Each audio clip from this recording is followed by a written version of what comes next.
कक्षा 1 के लिए अध्याय 2 तुलना भाग 2। इस भाग में हम तुलना से संबंधित कुछ और गतिविधियां देखेंगे। भाग 1 में तुलना से संबंधित कुछ गतिविधियां बताई गई हैं। यह तुलना का भाग 2 है।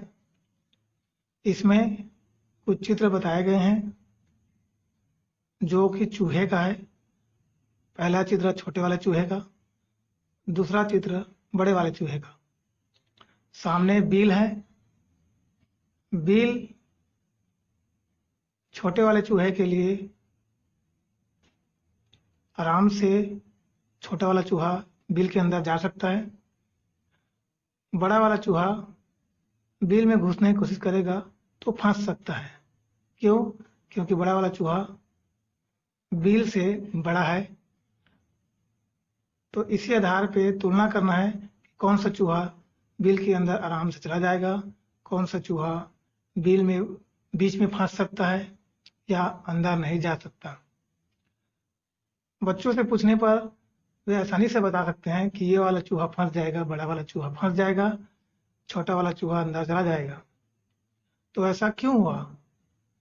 ऐसा पूछने पर बच्चे अपने अनुसार बताएंगे कि छोटा चूहा बिल में आसानी से घुस सकता है क्योंकि वह उसके लिए पर्याप्त जगह है। बड़े वाले चूहे के लिए पर्याप्त जगह नहीं है, उसके लिए और बड़ा बिल चाहिए। तो इसी आधार पे छोटे बड़े की तुलना इसमें हम सीखेंगे, जिसमें छोटा चूहा छोटा होता है और हल्का होता है, बड़ा चूहा बड़ा होता है और भारी होता है। अर्थात जो भारी होता है वो बड़ा होता है, जो हल्का होता है वो छोटा होता है। आगे और देखते हैं। इसी से संबंधित बच्चों के पहचानने के लिए भारी वस्तुओं को पहचानो। इसमें कुछ चित्र दिए गए हैं। इसमें दो चित्रों को आपस में तुलना करना है और बताना है कि कौन सी चीजें भारी हैं। बीच में ये भारी लिखा है, इससे मिलान करना है। इस चित्र में देखिए, इसमें अमरूद दिया है और पत्ती दिया है। सामान्य सी बात है, देखने से ही पता चलता है और बच्चों को भी आसानी से समझ में आ जाएगा क्योंकि बच्चे इन्हें अपने दैनिक जीवन में देखते हैं। अमरूद भारी होता है, पत्ती हल्की होती है। बच्चे आसानी से पहचान जाएंगे। मिलाने के लिए कहेंगे तो वो अमरूद को भारी में आसानी से मिला सकते हैं। इसी प्रकार से अगला चित्र देखिए। इसमें एक पुस्तक दिया है, गणित का पुस्तक, और एक पेंसिल दी गई है। पेंसिल हल्की होती है, छोटी होती है, पतली होती है। पुस्तक भारी होता है, बड़ा होता है। इसे भी बच्चे आसानी से जान जाएंगे और भारी वस्तु को पहचान जाएंगे कि पुस्तक भारी है। नीचे देखते हैं। इसमें एक बाल्टी दिया है और एक गिलास दिया है। गिलास छोटा दिख रहा है, बाल्टी बड़ा दिख रहा है, जो कि होता भी है। आसानी से बच्चे पहचान जाएंगे कि बाल्टी भारी है, गिलास छोटा है, वो हल्का ही होगा। कुछ नए शब्दों से जुड़े तुलना वाले उदाहरण। शीर्ष आधार। ये कक्षा पहली में दिया है, शीर्ष और आधार। बहुत लोग नहीं जानते हैं कि शीर्ष और आधार क्या होता है।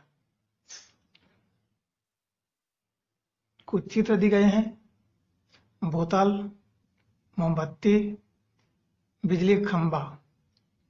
देखिए, ऊपरी हिस्से को तीर के निशान से बताया गया है कि ये वाला हिस्सा, ढक्कन का जो हिस्सा है वो शीर्ष है। मोमबत्ती का ऊपर जलता हुआ जो लौ है वो शीर्ष है। खंभे का जो सबसे ऊपरी हिस्सा है वो शीर्ष है। उसी प्रकार से नीचे बोतल का सबसे नीचे जो जमीन से जुड़ा है वो आधार, मोमबत्ती का नीचे वाला हिस्सा जो जमीन से जुड़ा है वो आधार, खंभे वाले का जो सबसे नीचे वाला हिस्सा जो जमीन से जुड़ा है वो आधार होता है। इसका मतलब क्या हुआ कि ऊपरी हिस्सा जो होता है, जो सबसे ऊपर वाला जो हिस्सा होता है वो शीर्ष होता है, उसे शीर्ष कहते हैं, ऊपरी हिस्से को शीर्ष कहते हैं। और जो नीचे वाला हिस्सा होता है जो जमीन से जुड़ा होता है या जो नीचे होता है वो आधार होता है। ठीक है, इसी से संबंधित कुछ गतिविधि इसमें पहचानने के लिए, निशान लगाने के लिए दिया गया है। पहला में बाल्टी चित्र दिया है, दूसरे में मटके का चित्र दिया है। बाल्टी के शीर्ष पर निशान लगाओ। बच्चों को शीर्ष और आधार समझाने के बाद इस प्रकार से गतिविधि करने के लिए दिया जा सकता है जिसमें बच्चे खुद करेंगे समझने के बाद। अगर बच्चे समझ गए होंगे तो वे आसानी से बता सकते हैं कि बाल्टी का जो ऊपरी हिस्सा होता है वो शीर्ष होता है। इसी प्रकार से मटके के आधार पर सही निशान लगाओ। अगर बच्चे समझ गए होंगे, जो कि आसानी से समझने वाली बात है, तो वे आसानी से बता सकते हैं कि जो मटके का जो नीचे वाला हिस्सा है वो आधार है।